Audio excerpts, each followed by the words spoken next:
You've probably stared at a wall of specs and glossy ads, wondering if the next big TV will actually fit your space, your budget, and the way you actually watch. Maybe you've heard about Samsung's QMC line and the promise of a 28.5mm thin panel, but the idea of spending a chunk of money on something that ends up looking good only on paper feels risky. You want to avoid the disappointment of a giant screen that looks great in the showroom but turns your living room into a headache, or a commercial-grade display that eats up your wall and your wallet without delivering the everyday benefits you need. Link is in the description if you want to check the product details on Amazon. Let's break down the Samsung QMC LFD display, model QM75C, the 75-inch ultra-slim unit that's being positioned as both a premium home cinema piece and a professional-grade visual collaborator. The first thing you'll notice when it arrives is the depth, just 28.5mm. That's thinner than most picture frames, and it means the display can sit flush against the wall with barely any visible bezel. For anyone who's obsessed with a clean, almost no-frame look, that's a real win.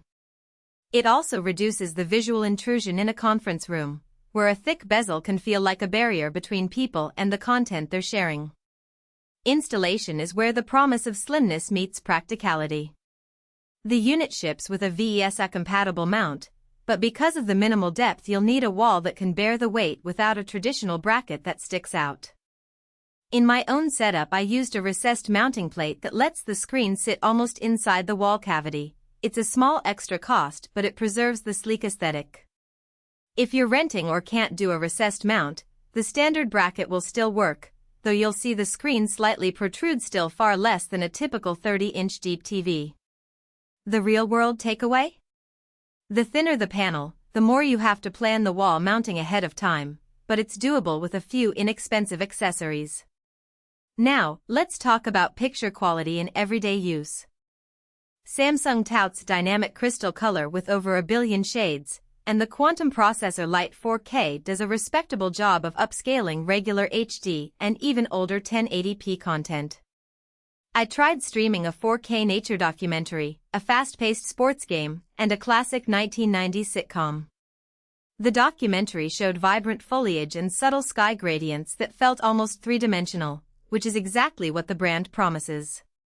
For sports, the processor kept motion smooth, but because this isn't a flagship QLED with full-array local dimming, the blacks in a nighttime basketball arena weren't as deep as a higher-end model.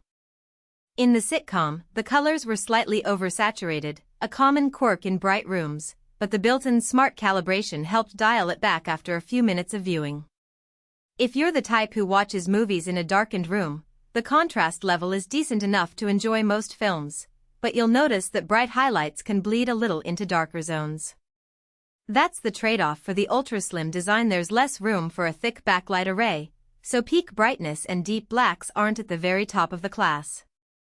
However, for a living room that also serves as a bright family gathering space, the display's ability to stay visible even with ambient light is a solid advantage. The high refresh rate of 120 Hz is hidden behind the Lite processor, but in practice you still get fluid motion without the judder you sometimes see on cheaper 60 Hz panels. SmartView Plus is one of the features that differentiates this model from a plain TV. It lets you wirelessly mirror a laptop, tablet, or phone onto the big screen without a dongle.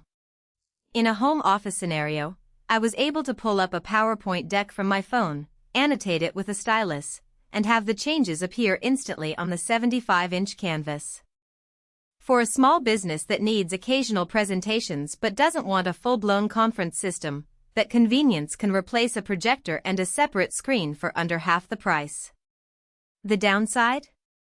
The wireless handoff can occasionally lag if your Wi-Fi network is congested, and there's no Ethernet port on the back, so you're relying on a stable wireless environment or an external adapter.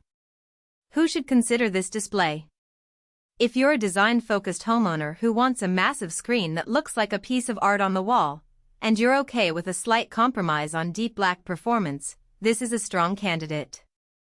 It also fits well for small to medium businesses that need a collaborative display for meetings, training, or digital signage, especially if you value the ultra-thin profile that doesn't dominate a conference room. The price point sits below the flagship QLEDs, so you're getting a lot of visual punch without paying for premium backlighting tech you might never notice in a bright room. Who might want to skip it?